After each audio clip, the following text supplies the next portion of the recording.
প্রিয় দর্শক বন্ধুরা, উঠে আসছে আপার প্রাইমারি থেকে গুরুত্বপূর্ণ খবর আপডেট।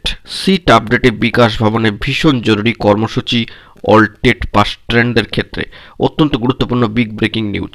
সবটাই আলোচনা করছি, তাই আর্জেন্ট ভিত্তিতে ভিডিওটা আপনাদের জন্য ক্রিয়েট করা। ভিডিওটিকে একেবারে শেষ পর্যন্ত ওয়াচ করবেন, কোনোভাবেই কিন্তু স্কিপ করবেন না। চ্যানেলটিকে এখনই সাবস্ক্রাইব করে নিয়ে সঙ্গে থাকবেন। চলুন কথাবার্তা না বাড়িয়ে আমরা মূল টপিকে ফোকাস করি। অত্যন্ত গুরুত্বপূর্ণ খবর আপডেট বন্ধুরা। আজকের ডেটে দাঁড়িয়ে আজকে 25শে ডিসেম্বর, গতকালকে 24 তারিখ আপনারা জানেন যে তার ঠিক আগের দিনই কিন্তু শেষ হয়েছে সেকেন্ড কাউন্সেলিং যে শিডিউল প্রসিডিওর, এবং তৃতীয় কাউন্সেলিং আসার অপেক্ষা। তারপর দিনই 24 তারিখ ইন্টারভিউ বঞ্চিত আপার প্রাইমারি চাকরি প্রার্থীবৃন্দের তরফ থেকে একটি বৃহৎ মিছিল ডেপুটেশন কর্মসূচির কিন্তু আহ্বান জানানো হয়েছিল, কিন্তু কিছু বিধিনিষেধ এবং প্রোটোকল থাকার কারণে সেই বৃহৎ মহামিছিলকে আপাতত পেন্ডিং রেখে দিয়ে 10 জনের বিশেষ প্রতিনিধি দল তারা কিন্তু বিকাশ ভবনের সিট আপডেটের দাবি জানিয়ে বিশেষ ডেপুটেশন কর্মসূচি সম্পাদন করেছেন গতকালকে, অর্থাৎ 24শে ডিসেম্বর। অত্যন্ত গুরুত্বপূর্ণ, তাদের উপর দায়িত্ব রয়েছে কিন্তু all TET pass trained interview বঞ্চিতদের সিট আপডেটের বিষয়ে অগ্রসর হওয়ার।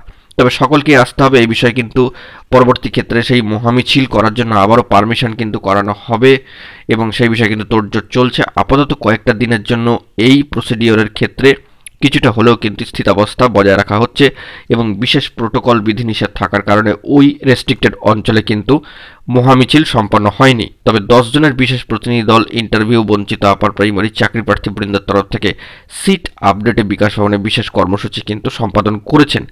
অবশ্য সে বিষয়ে আপনারা হয়তো ইতিমধ্যে অবগত হয়ে গিয়েছেন। তবে এই সিট আপডেট সংক্রান্ত বিষয়ে ডেপুটেশন কপির বিষয়ে কি কি সম্ভাব্য বিষয়গুলিকে রাখা হয়েছে না হয়েছে সে বিষয়ে আমরা একটু খোঁজখবর করার চেষ্টা করছি। জরুরি তথ্য পেলে সবটাই কিন্তু প্রোভাইড করব। তবে গতকালকে অত্যন্ত গুরুত্বপূর্ণ কর্মসূচি সম্পন্ন করেছে ইন্টারভিউ বঞ্চিত আপার প্রাইমারি চাকরি প্রার্থী বৃন্দ, যারা 900 দিনের মাইল ফলক ছুঁয়েছে মাতঙ্গিনী হাজরা, শহীদ মাতঙ্গিনী হাজরা মূর্তির পাদদেশ অঞ্চলে। তো দেখা যাক এই ডেপুটেশন কর্মসূচি থেকে পরবর্তী ক্ষেত্রে কি আপডেট উঠে আসে, এবং পরবর্তী ক্ষেত্রে মহামিছিল সংক্রান্ত বিষয়ে কি প্রস্তুতি বা তোড়জোড় শুরু হচ্ছে।